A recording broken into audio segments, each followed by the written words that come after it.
Hello. Good afternoon, everybody. Good to see these faces after 2 weeks. It's good to be back. Yes. We all took some time off, which we seldom do. I think what we've missed 3 shows since April 7th.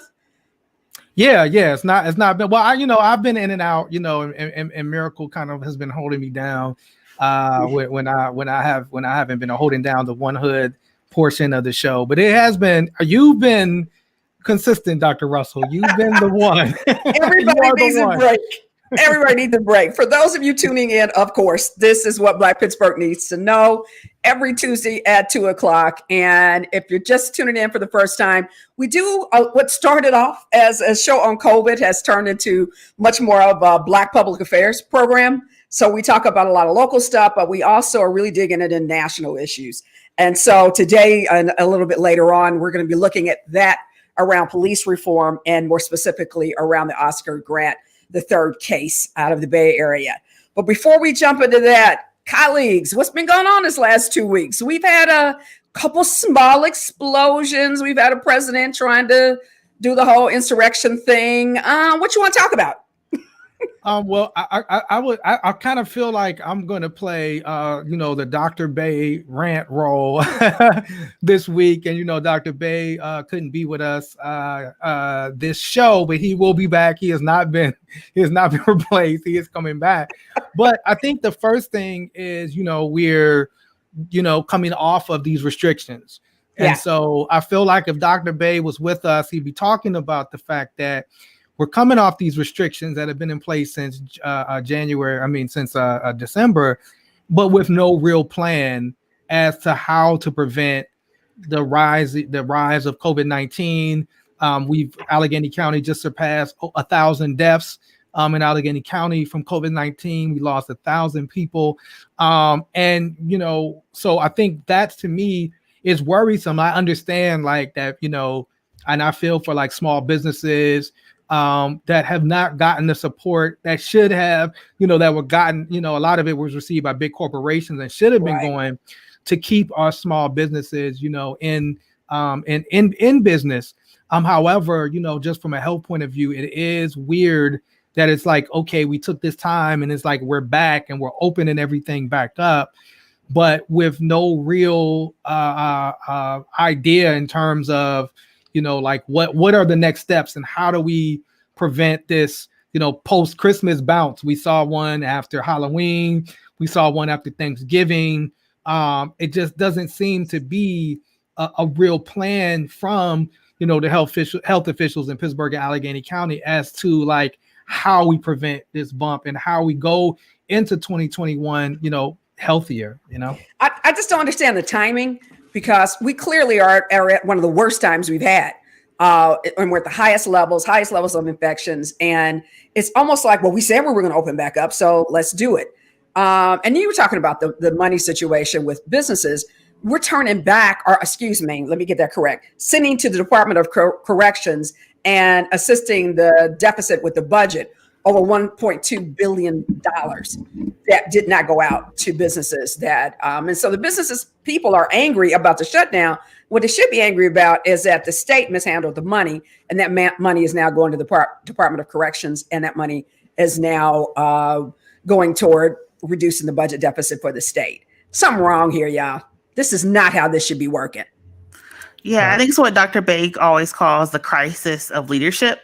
That we were actually seeing in real time, that this money, millions upon millions of dollars that could have helped businesses, that could have helped people stay in their homes, that could have helped landlords, renters, people, students who've been left out of past stimulus supports, survive this crisis at the time when we know that it's flu season, it's cold outside, people are traveling en masse, and we haven't, even as Dr. Fauci said, we're about to see an unprecedented spike. So we haven't even seen the worst of this COVID-19 crisis.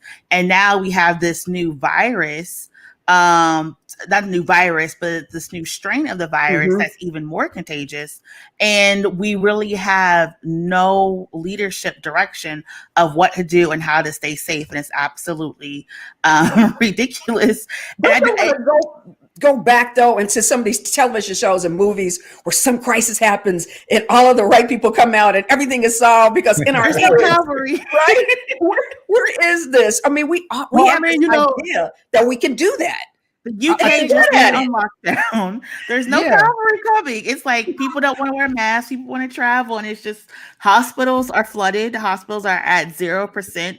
There's no ICU beds. It's the death penalty. You can't break a leg right now and go to the hospital in LA. My niece is in Chicago now, about to drive back to her home in LA. And she shared with me yesterday, she's got concerns. They're scared of anything happening to their family or they've got to go to a hospital because they won't be let in. I literally telling people, do not come here. Or if you look like you dying, let them die. This is just the US, y'all. It's interesting because I think like when you see those movies, Dr. Russell, like, like when the scientists come in, like the people respect what they're saying. Right. And I think we've had leadership from the top down that like don't want to listen to doctors, like don't want to listen to medical professionals and scientists. And it's been this thing of more so about like the almighty dollar running the show and business and big businesses and corporations running the show.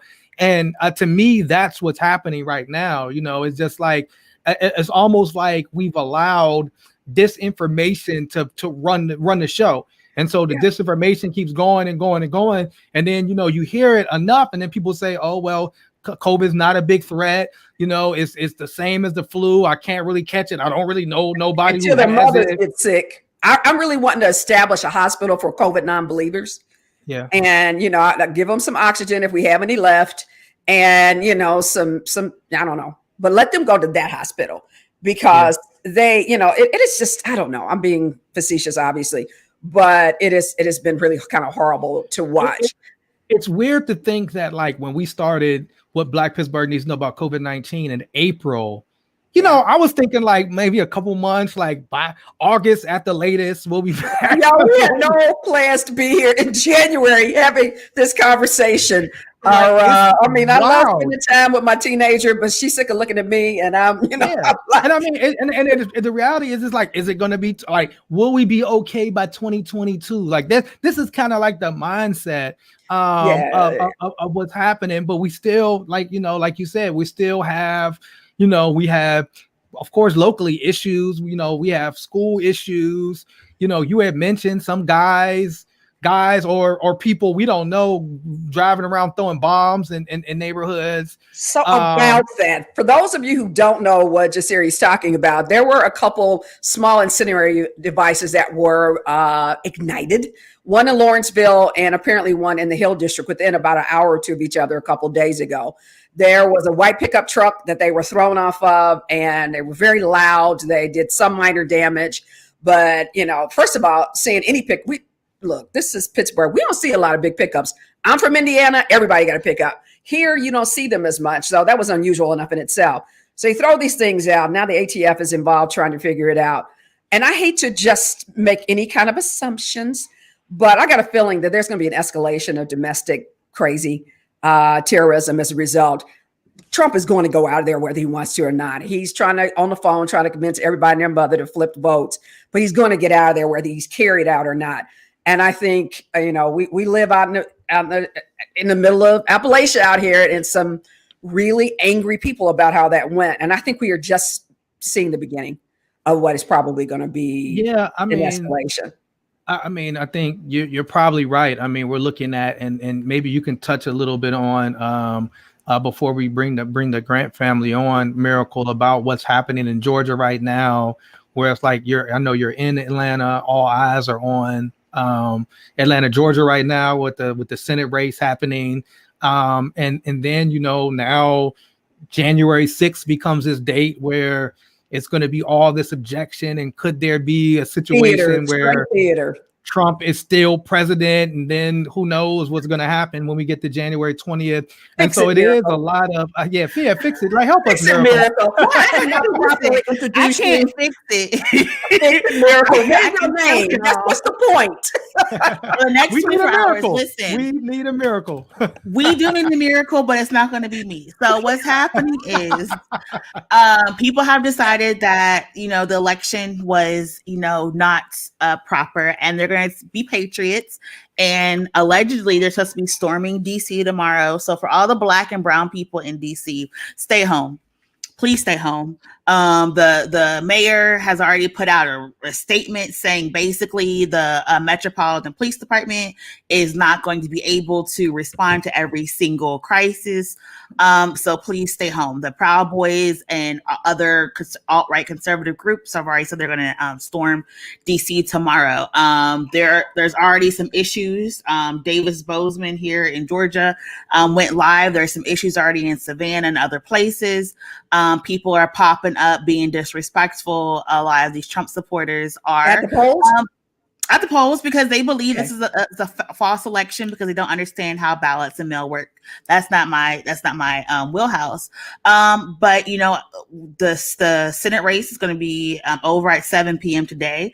It should be called by the latest 10 or 11 o'clock tonight because they're already starting to process the votes. If the Senate flips for blue because Ossoff and Warnock both win, it's going to be just pray for Georgia. It's going to be issues.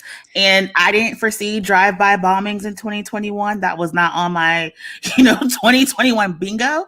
But we have to remember the situation that happened in Nashville. That man was building a bomb. People reported him to the police, and the police are really in the time where they're out here killing Black folks and shooting people in their homes. They're like, he has a bomb. He didn't open the door, so we're going to go about our business. So we have to just be very mindful that there are domestic terrorists roaming, the streets of America with the police on their side. And we just need to be prayed up.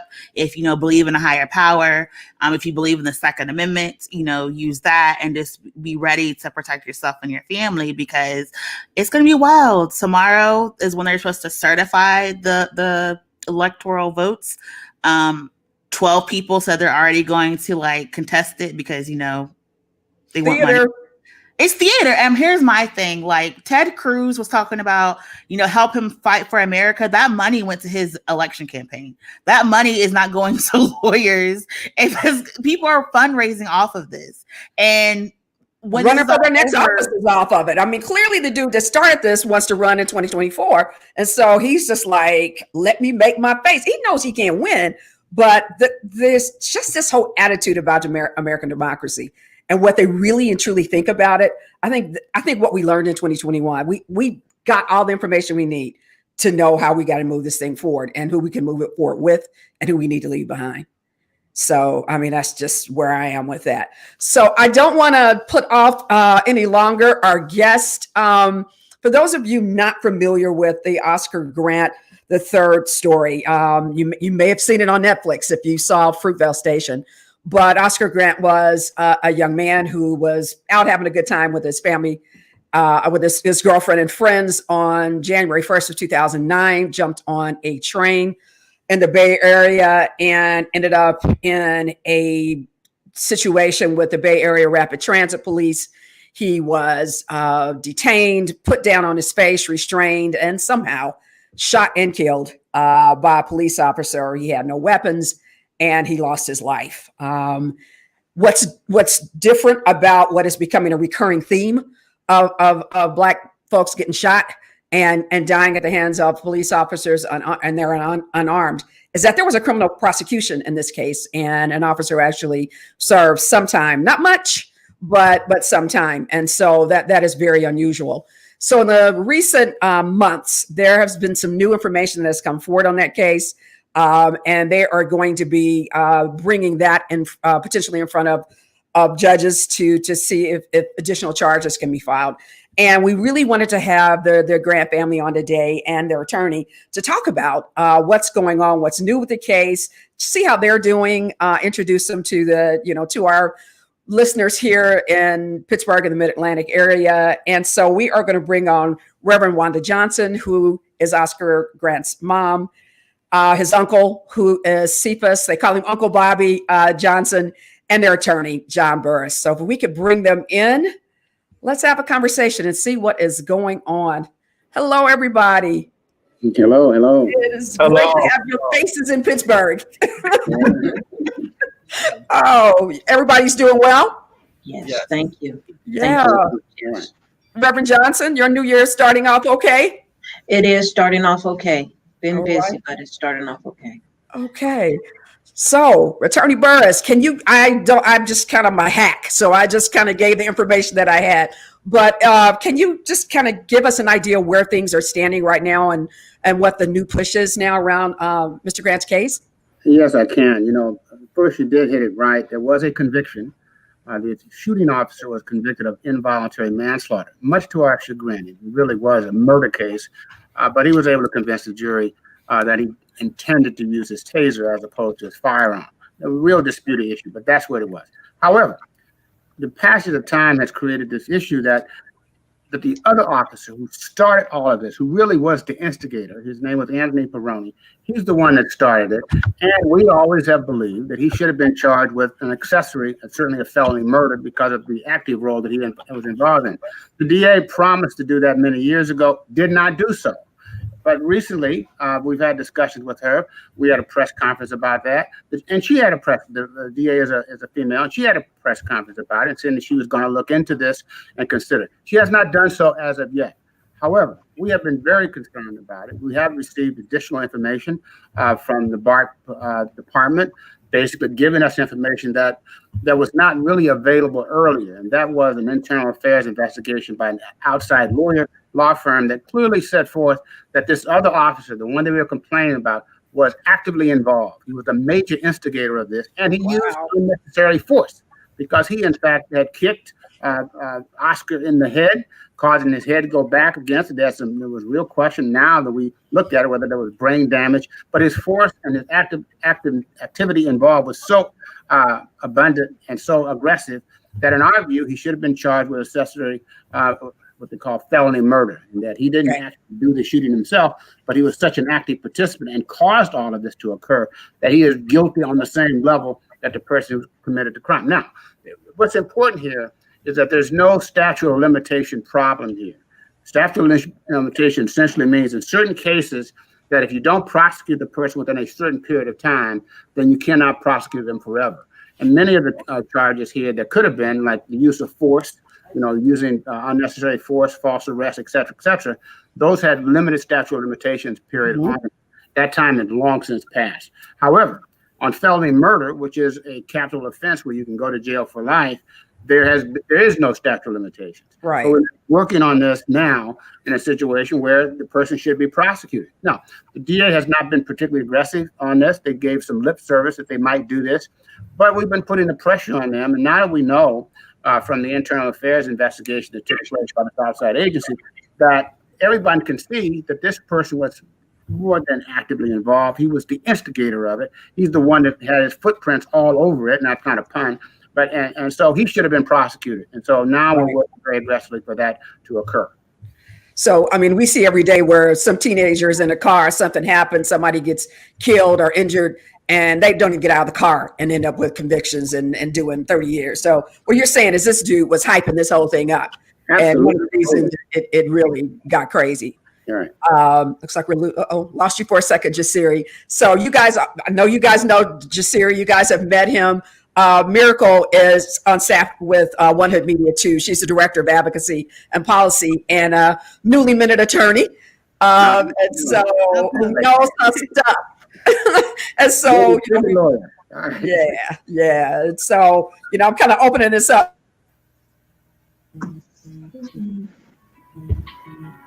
Yeah, I think that so I do appreciate you talking about the statute of limitations. For Uncle Bobby, you have been almost at the forefront of this since 2009, raising awareness about what happened to Mr. Grant and just calling for justice and change and accountability. Can you just walk us through what it has been like for you and Reverend Johnson to have the support of the community for like the past 10 years? Well, first, the call to action. Everyone that is watching on Facebook and all the listeners, we ask that you go to justiceforoscargrant.com. sign the petition and share it with your network, because we know it's going to take public pressure to force District Attorney Nancy O'Malley to file felony murder charges on Tony Peroni for the murder of Oscar Grant. So again, justiceforoscargrant.com, sign the petition, share with your friends. So, I guess quickly, a backdrop. During the trial in 2009, before I even go there, I want to say thank you to Jasiri X and all of you for allowing us to be on the show to talk about Oscar Grant, of course, and where we at today. Jasiri X was a part of the movement that took place in Oakland. And he was I believe it was his video was the first video put out on the murder of Oscar Grant. So thank you, Jasiri, from the family. We love you. You know you're our nephew. Absolutely. And we've been on the front lines all over this country together. But I wanted Pittsburgh to know that one of your very own was inspirational in helping the world know what happened to Oscar. So again, from the family, thank you. But during the trial, David Stein, the district attorney that was representing the family, called for a strategic move to have Tony Peroni as a witness to testify against Johannes Mesley for the murder of Oscar Grant. However, Tony Peroni turned into a hostile witness, and he never really testified to give any reverence to why Johannes Mesley killed Oscar, because we was hoping that would seal the deal. And because it didn't work, David Stein told us that we would have to get Tony Peroni after the trial. So the trial ended. For the first time in California state history, an officer was arrested, charged, convicted, and sent to jail. Johannes Mesley, as John Burris stated, was charged for involuntary manslaughter, but he also received a gun enhancement charge, which was an additional 10 years. Judge Robert Perry claimed he erred with his instructions to the jurors, took the gun enhancement off the table, and told us we can appeal that if we wanted to, but he didn't feel that was an appropriate charge, and therefore took it off.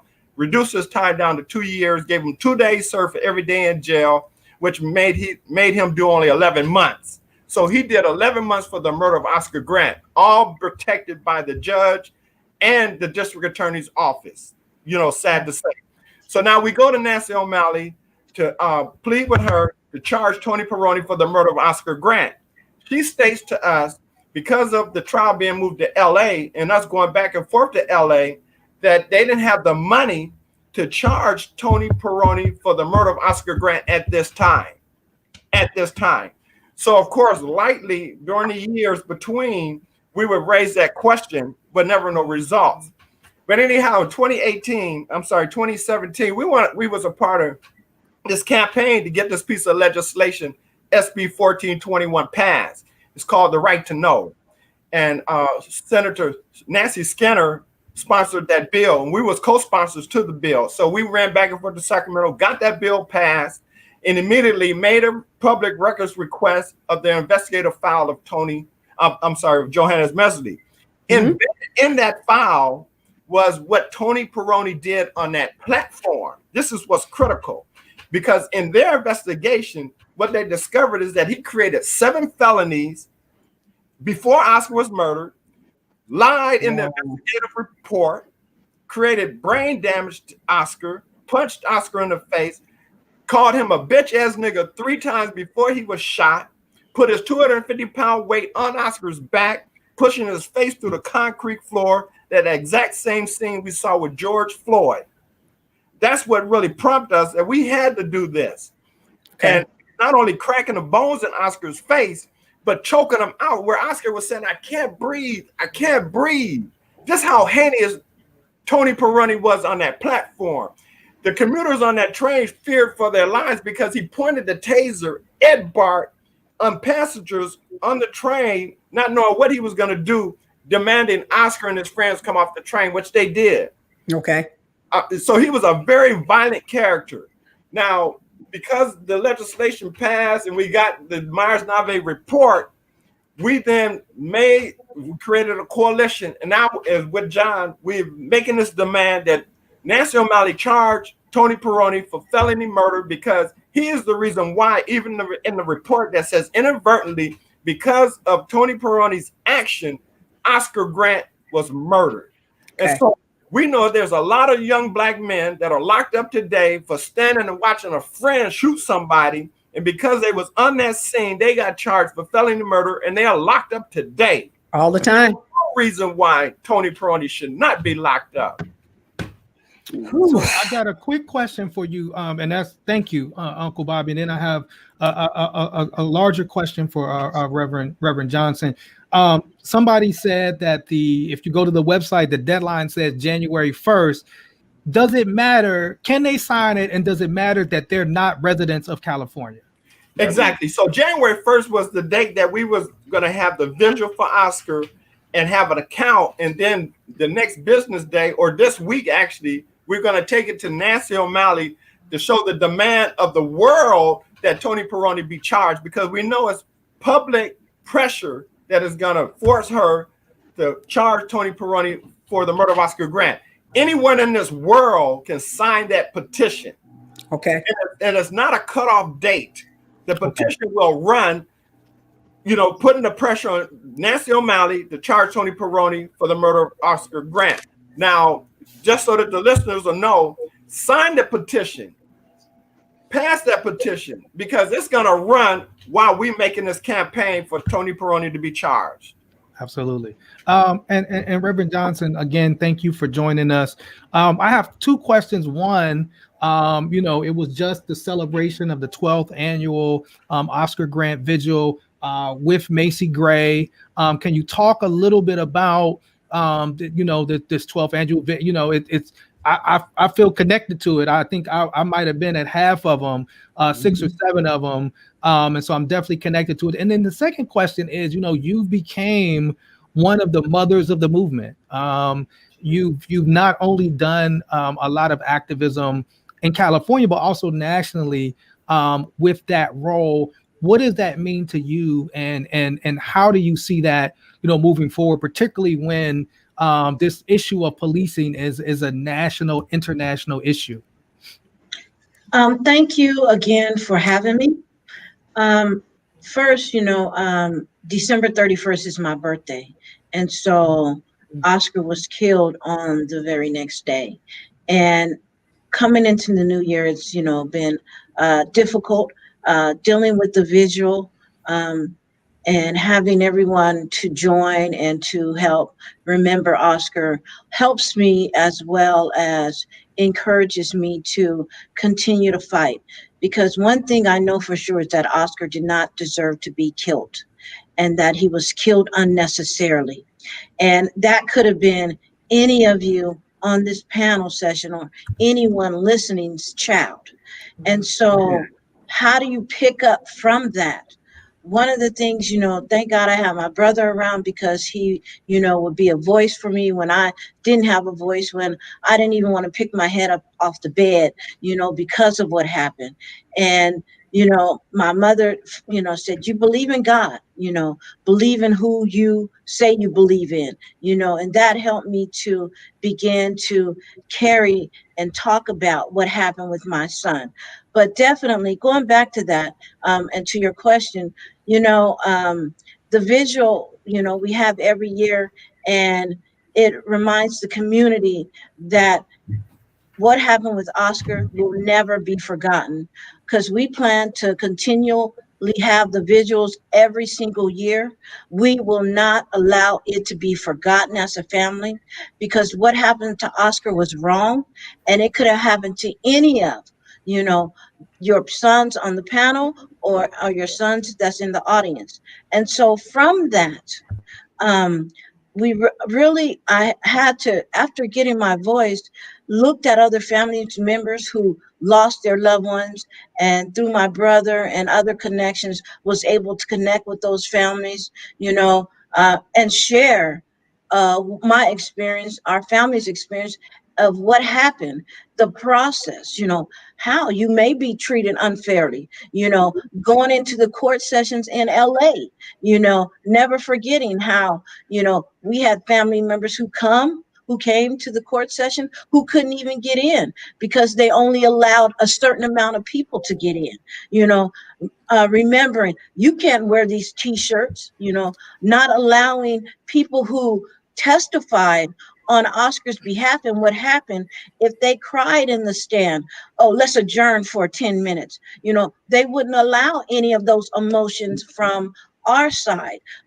But yet when he got up there and cried, they allowed the whole thing to play out the whole time, without asking for a recess. So, I mean, there are so many things from the courtroom that as a family, we had never been taught. We were taught, if you're stopped, respect the police. We were taught, that we were going to be treated equally and fairly in this life, growing up. And when that didn't happen from the very beginning, when the judge was saying he'll make this last 5 years if we don't tell the protesters to go away. So many different things happened that we couldn't do anything but begin to tell other families, listen, the court systems will not be fair to you, and you may experience A, B, and C. And so from that, it has caused me, to go around the United States and share with mothers, to pray with the families, to encourage them to not give up the fight, because our society often thinks that we allow these things to happen to our children, or these things happen to our children and it goes unnoticed and unsaid. But no more, will my family be silent. And by golly, if we're around other families who lost their loved ones and don't have a voice at that time, we definitely will speak on their behalf until they get their voice, crying out that they deserve justice because they were a human being. And it's not up to the police to be the judge, the jury, and the executioner. And so, I, am just even more on fire, because I know that officer, Peroni, should have been charged from the very beginning. And I will speak about it, and I will continue to toot my horn about it, because justice is unfair in our society. And until we begin to continue to cry out about it, we'll continue to have these verdicts where families go home without a loved one and nothing. And let me tell you, people talk about, well, they got money for it. The money don't mean it. We'd rather have our children with us. I'd rather be able to hug Oscar and laugh with him, versus receiving any monetary gift, and so I'm here. I'm grateful to be on this line to share my story. Oscar didn't deserve to die. He had a little girl that he didn't have an opportunity to watch grow up, into how old is she now? Woman. She's 16 now. 16 is a young woman now. Wow. Yes, she is. And so, it's devastating to me. And I don't want any other family to have to go through this or go through it and not know the process of dealing with the civil and the criminal cases, Part of this, Can I say something here? beautiful. Real You said. quickly? It's hard to underestimate the value that Bobby and Wanda have produced in these number of years. Before, when I met them, when this case started, neither one of them had a voice. They were just victims. But it became pretty clear there was more in them, and I talked to Bobby about this myself, that they had something in them and that they could, in fact, be real leaders. I've had a number of cases since Oscar Grant's case, and I can tell you the vast majority of those cases were just like this, but Uncle Bobby and Wanda and all other folks have been there for all of the victims. And as a consequence of that, they've been able to help individuals and mothers and fathers to appreciate what can be done, and that they themselves do not have to stand idly by. But aside from the protesting that's taken place, that the lesson that all should have throughout this nation, that you can make a difference in the laws themselves. If you organize and you have a plan, you in fact can change some of the laws. The biggest law change that has taken place in California, where in terms of these kinds of cases, where before it was a question of just reasonableness. That's the standard. Now in California, not only must it be reasonable, but it must be necessary. And that is a different question and an easier question for a conviction than before.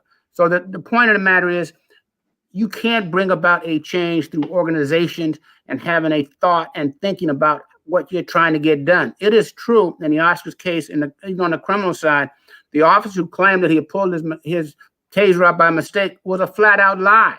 That man had told people at the time of the incident he thought Oscar was going for a gun. That being the case, you do not pull out your taser. He maintained that position for about a week and a half until some police practice person came on television to explain how it could happen. And once he explained that it could happen, next thing you know, that became the defense in this case. And it was just an outrageous point. But I think that everyone got to see what I see all the time. Inherently, there's a bias in the system for police and essentially against any Black person and their lives themselves. That's a national fight that we're in the middle of. It will not end soon, but I think every voice that's out there that can raise this issue and be prepared to coalesce with others to move the social agenda can have a very positive impact. And that's what's going to happen, I believe, in the Oscar Grant case right now. Because of the social movement that's taking place, this particular DA is going to have to file these charges, whether she wanted to or not. She's going to have to do it because of the public pressure that's being placed upon her. Thank you for that. I'm looking at some of the messages that are coming up. Reverend Johnson, there's a lot of thankfulness for your voice. Many of us, I've got a 28-year-old son. We all do. And we don't need to wait until something happens to our own children in order to be involved in this movement.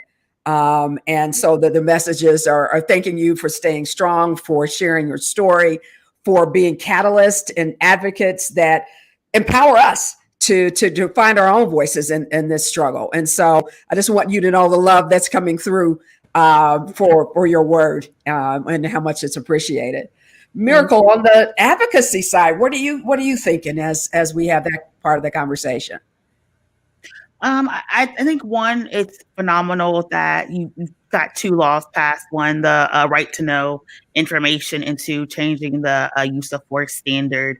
That is just like amazing, and it goes to speak to how much your family has advocated and literally fought in the courts and in the legislature. And I'm wondering, as you're traveling around, talking to different family members, is there any guidance that you can give people when they're trying to change the law? Because for a lot of folks, and you know, as Attorney Burris, the law is intentionally convoluted and complicated, especially for people who've been traditionally excluded from the practice. So how were you able to figure out what laws needed to be changed, and how are you able to galvanize people to do the protest, to actually write the legislation, and then to get people to sign on and to introduce it in the legislature? Is that I can answer? I can talk about that.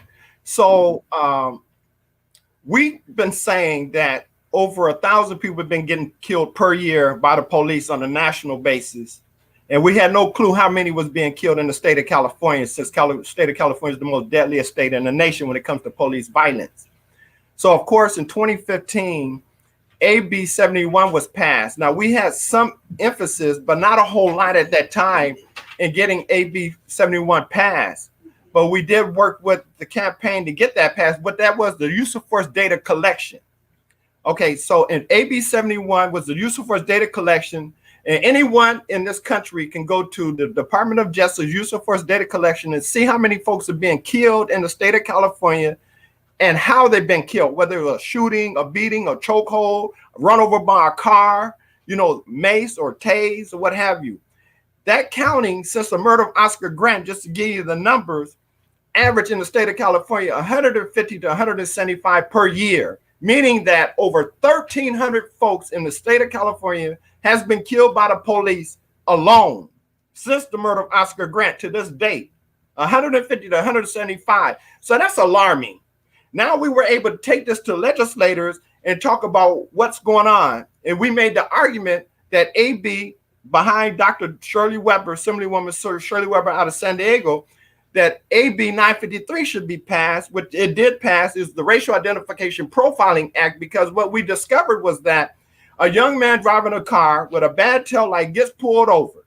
Next thing you know, there's a confrontation, he's dead. And so the demographics of those that are being pulled over and getting killed by the police was showing alarmingly that it's people of color.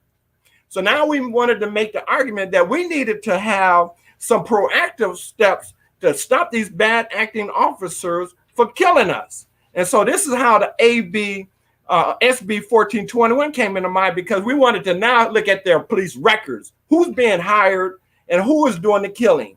And so we made that argument, thank God to Senator Nancy Skinner, and 1421 passed on January 1st, 2018. Of course, the police agencies argued for 6 months in court to keep us from getting that records, and they tried to charge us, but we wanted the California Supreme Court. Now we get those records without any issues, right? I'm sorry, it was 2019 when it passed. So now we get the police records, but we also knew that there was an outrageous amount of killings taking place behind this word reasonable officer. And so Dr. Shirley Weber out of San Diego, Assemblywoman Dr. Shirley Weber, championed the bill. And it took us, by the way, 2 years to get this law passed, but a coalition of families called Families United for Justice, California Families United for Justice, and we have a national base also. We were running back and forth to Sacramento, co-sponsoring those bills to get it passed. So we were able to get, of course, what John talked about, that reasonable standard changed to necessary. And also the whole officers criminally liable for the murder of those that they wrongfully killed. And just to give you an example, since District Attorney Nancy O'Malley been in office, the only officer that was charged in the history of the state of California is Joanne Mesley.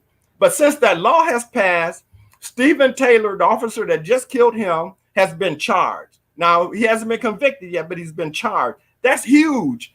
And Nicholas Bias in San Diego was killed by a police officer there, and that officer has been charged. And both of the DAs cited AB 392. So that just goes to show the power. But also, we also passed 748, which is the video audio release in 45 days. Now, we're still struggling with that, but that's critical because it deals with the health of a family that says that their loved one didn't do anything wrong, and you got video and you don't want us to see it.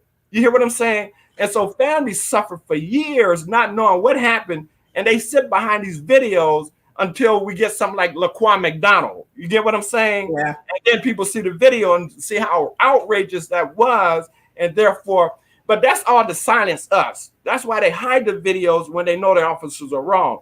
But anyhow, as you can see, AB 71, use of force data collection, AB 953, the Racial Identification Profiling Act, 1421, SB 1421, the right to know, AB 392, the use of force legislation is called the California Act to Save Lives. It's the most strictest use of force legislation in the nation. That's so amazing. We need to elevate that to the national level. Of course, yeah, we definitely. Let me add a point to what he just said, because what's important on the necessary question is one of tactics. Before, the shooting was, if you kill someone and at that point in time it looked like your life was in danger, you could shoot them. But what this new statute means, well, you can't create the confrontation itself.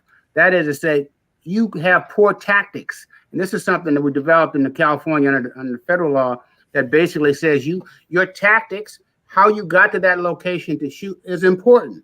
And you can't engage in bad tactics and then find yourself in a shoot, don't shoot situation and then justify that. That is to say, you can't create the confrontation and then use that as a basis to kill someone.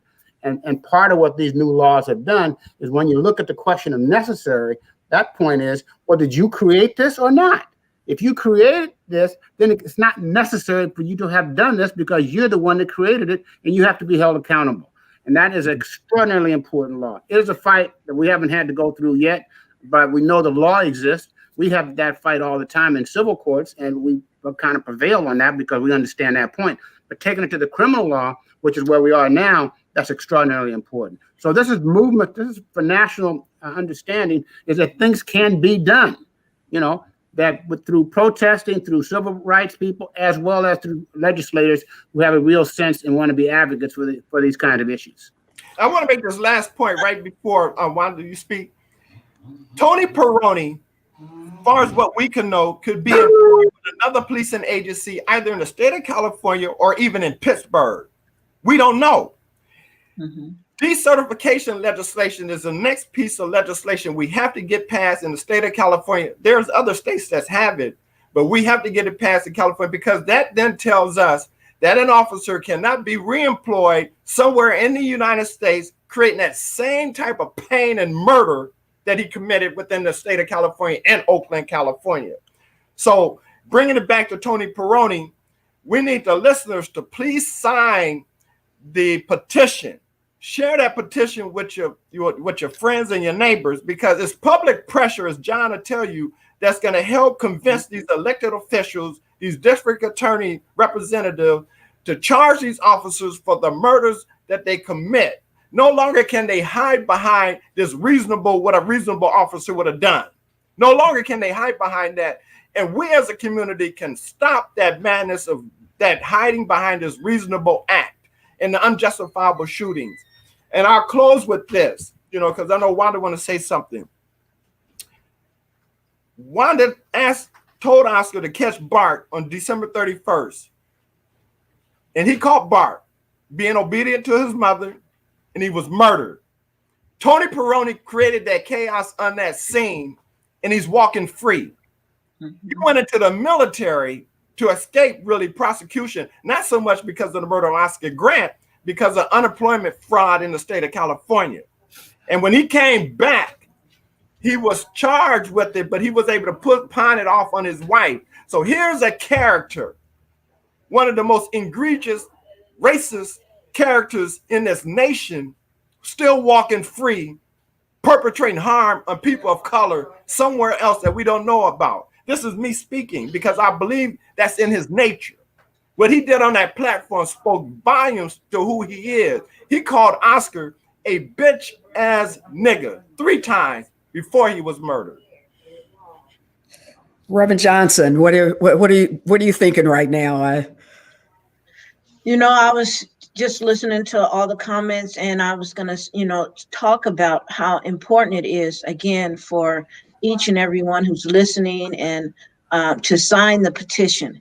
This is where coming together begins to change the whole trajectory of how America looks at us, because oftentimes they feel like we'll just start out running really fast, and then maybe a week or 2 weeks later, they'll stop doing that and they'll go on back to their daily lives.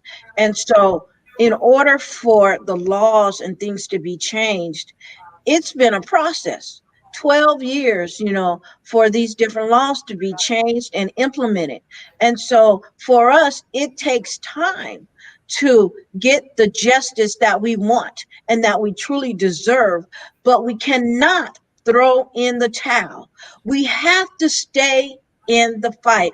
I mean, I always say that the race is not given to the swift nor to the strong, but it's to the one who will endure till the end. That means that it may seem like there's no movement going on, but you may not see it physically, but there's still some movement going on if you're writing a letter. If you're standing in front of a building, protesting, there's movement going on, but it's going to take a collective of us to come together and realize everything that we see in the media is not true.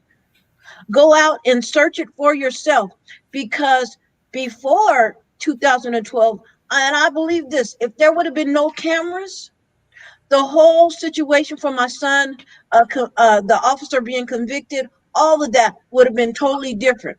There would have been some way that they would have came up where it would have justifiable, and the court system and the jurors probably would have believed that. And so I'm saying that we have to search out the matter before we come to the conclusion that our people deserve what they've gotten, because for far too long, that's what many of us have been saying. Oh, they was bad anyway, they deserve that. We need to change our thinking and our thought process when it comes down to our people, because Oscar, for a fact, did not deserve to be killed. Okay, no matter what anybody else thinks. I'm his mother, and I'm gonna say that even if I wasn't his mother and I saw what happened, that young man did not deserve to be killed. And so many times we have been fooled to think, oh, that person deserved it. Well, I want you to rethink that when you see these situations and really dig deep to find out what happened, because some of our young men have done nothing to deserve them being killed, and yet many people just go on with their daily lives. We can no longer be silent for what we believe in. And if you believe that we ought to be created and be treated equally, then you too can no longer be silent. So I'm charging you today not to just hear this on radio and stream live, but to sign the petition and walk away from signing the petition and saying, never will I think like that again. I will work to ensure that my people are treated equally and have a fair trial or a fair hearing going forward, because we can no longer be silent. If you believe that we are created equal, you can no longer shut your mouth about it, but you got to get up your trumpet and blow the horn and say, we are not going to take it anymore. Liberty, you're out of balance, and we are going to fight until you become balanced, and we become, as it says, all men are created and treated equally. Wow. That was amazingly powerful right there. Last week we did a show before last on a young man who was killed by police here, Ramir Talley. And part of what we did, was have family members on to talk about who he was, because we know what often happens. And Mr. Burris, I know you see this a lot, is this dehumanization of the people that they kill, that they're suddenly the thugs, the whatever, we can all pantomime the don't resist, the justifiable. We all know this like it's a play, because it's acting out so many places year after year after year after year after year. And Mr. Burris, turn your volume on, or we can't hear you. But that dehumanization, I know you're seeing that in the courts, and there's so much work done to have people like Oscar seem like something that was such a threat that had to be taken out. Mm-hmm. Can you talk to us a little bit about how you? I have to. Am I on now? Can you hear me? Okay. Every case, and including Oscar's case, when something happens, whether it's a shooting case or a false arrest or a beating case, it's always the demonization of the person. It's that record, if it matters at all. And it doesn't generally matter.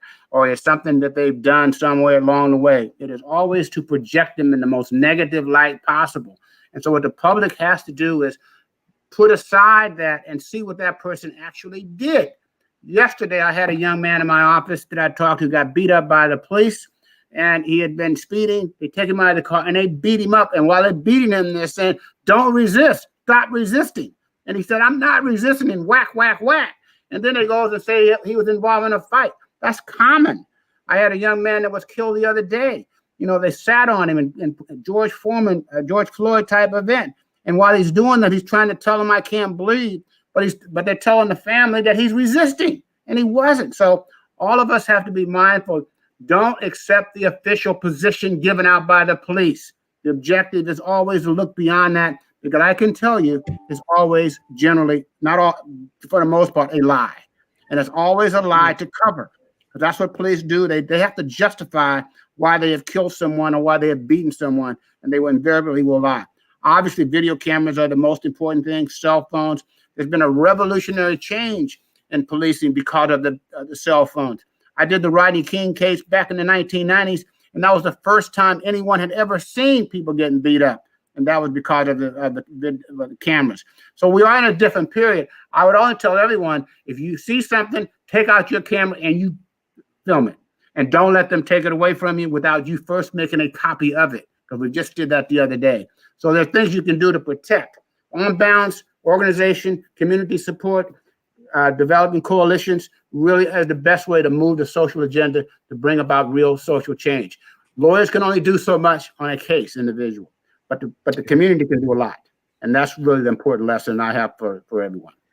And then Absolutely. there's we know that it's around 5% of all attorneys are Black in the current United States of America. So for Black students or people who are looking at these cases and they're wanting to get involved and wanting to go to law school, is there any words of advice or encouragement that you would want to give rising 1Ls or rising Black lawyers? Well, I have 1Ls and 2Ls working for me. What I look for more than anything else is passion.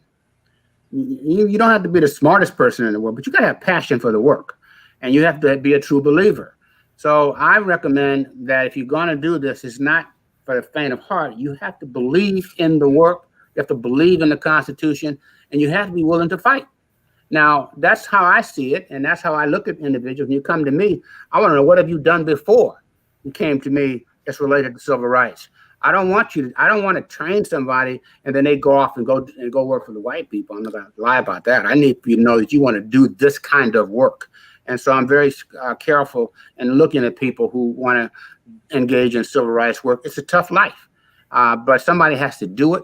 I'm a member of a national organization throughout the country that does. In fact, there's some Pittsburgh lawyers in part of this group, the National Police Accountability Practice, that I meet with routinely, and some from Pittsburgh. They're all over the country. And we're always looking for new people to work in this area, to take internships, to work with lawyers, and to get involved. Because when I look at it, your generation has to do it, because you have to move the social agenda forward for the next generation. And what Bobby and what Wanda are doing is moving the social agenda forward. And so I've been fortunate to be able to do it as a lawyer. But as I said before, community activity is far more important, and have an impact on the political processes is more important. Yeah, I just want to, thank you all again. I know we're getting close to the time. There's so much I can say. I mean, I really, feel like it was, I know for me, the organizing that I saw around Justice for Oscar Grant was the first time I saw really kind of this national push and movement. I really feel like it was the birth of what's now called the Black Lives Matter movement. And I know when I remember coming into Oakland and not understanding.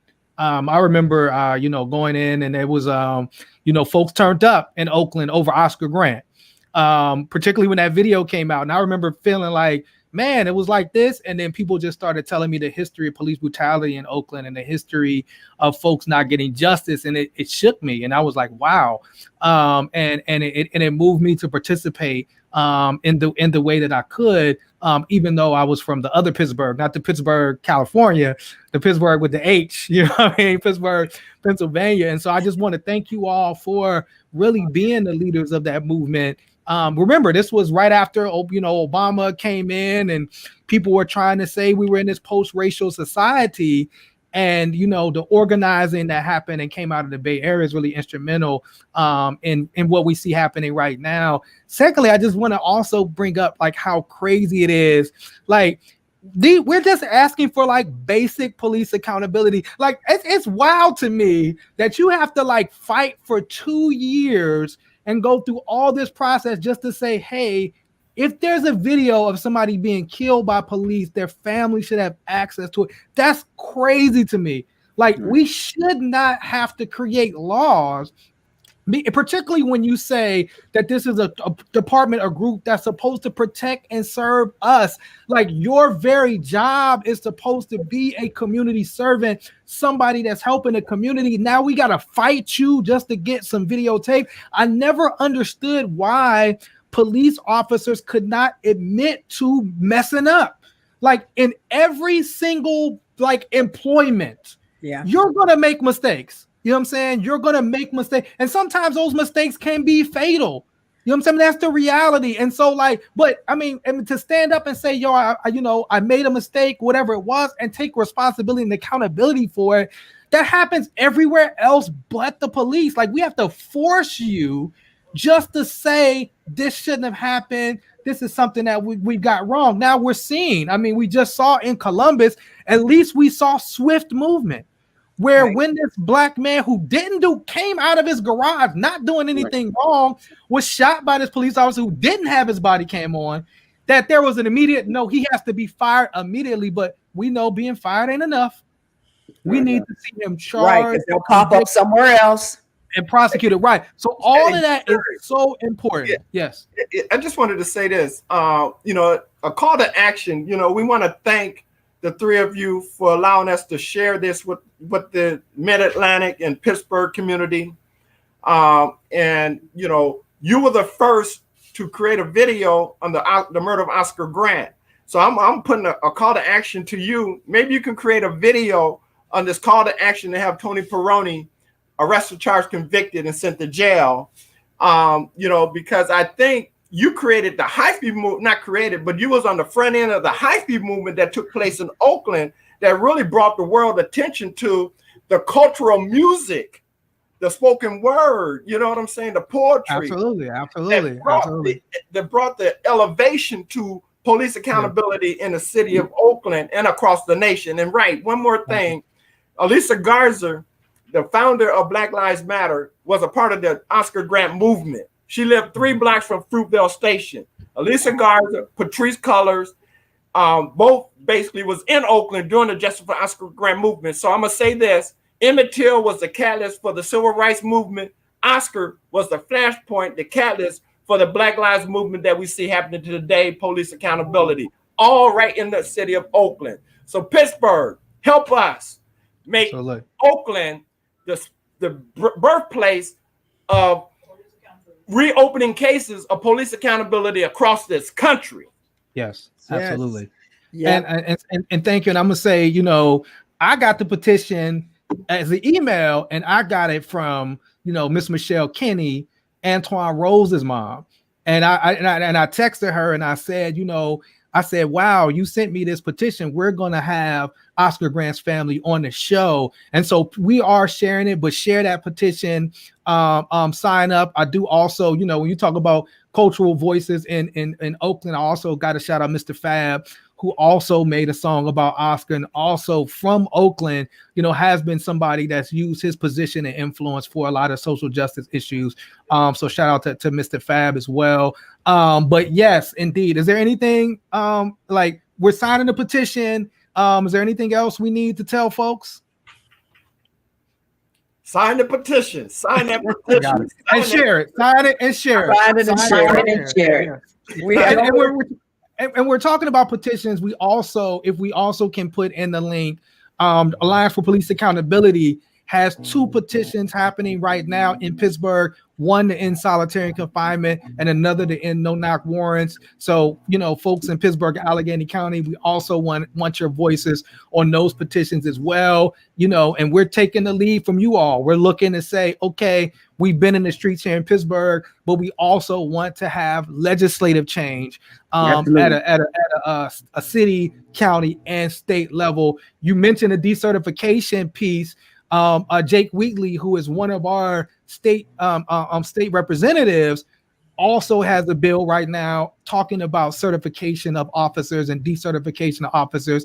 So that work that you all have done in California is resonating all over the country. So we'll be calling to get some insight as well as to like, what are some things that we can do to help push these things forward in Pennsylvania, in our county, and in our city. Absolutely. Absolutely. We cannot thank you enough. I mean, part of this is hearing your story, supporting you, signing, but we also want to inspire people here and around the nation. The work that you're doing is having, you know, it's making changes, it's changing laws, it's saving lives. And so we just want to say thank you so much from our hearts, from all of our viewers that have been posting excitedly and so happy to hear you and hear your passion. We want to say thanks. And we are going to keep watching because we know you're going to make more change. So we're going to check back in. You can't get away from us. We're going to circle back and see how things are going. All right. Anything else you want to add, Miracle or Jasiri, or we are going to wrap up the show? Miracle? Yes, and we also, for Black, Young, and Educated, they have an email template to email to amend Section 508. We actually dropped that into the chat. That is Pennsylvania's use of force law. So that's also in there. So there's a lot of things that you can do. So if you thought that because the election ended today, Yeah. You thought you could take a break. You cannot. You know, white supremacy does not sleep, and neither are we. So get involved. Sign these petitions. Watch and pray for Georgia. Please pray for us and hold these politicians accountable. The real work starts now. So yeah, let's get to it. All right. Thanks. Yeah, and I would say we're returning tomorrow as well with This Week in White Supremacy. Oh Lord. You know, Saeed with the shades. Are you going to 2 hour? You know, I was actually saying we need to do a 2 hour. Yeah, dude, you can't get this in 1 hour. It's been wild. It's been a crazy 2021. But just like you said, I mean, be safe, be cautious. You know, anxiety is high, tensions is high. We know it's a lot of white supremacy is in Pittsburgh, in the area. So be careful, you know, let's hold one another tight as we continue to go. But know that, like, you know, there are organizations in Pittsburgh, like you mentioned, you know, we talked about APA, Pittsburgh, I Can't Breathe, you know, we still out here fighting. We out here fighting, we out here pushing. And shout out to, you know, our brother. You know, he's working remotely. I'm still jealous of Dr. Bay, but we definitely want to shout out Dr. Bay and the work that Urban Con is doing, because they're also doing powerful, much needed work in this area. And although I am jealous and I want to move to Barbados very shortly, we still got his back, even though we all try to make him buy a bigger house. Listen. Yes, right. As gray as Pittsburgh has been lately, that, you know, a month away from here would not hurt anything. We appreciate you guys sticking with us. Share this video. It's going to be on One Hood Media's both their YouTube and their Facebook page. This is a powerful conversation that we want everybody to hear. We need to encourage all of us to stay in this fight, because it's not going to end anytime soon, not in our lifetimes. But that doesn't mean we can't have an immediate impact. So stay in there. I'm going to wrap it up. Thanks for joining us. We will see you next Tuesday at 2 on What Black Pittsburgh Needs to Know. Peace. Peace out.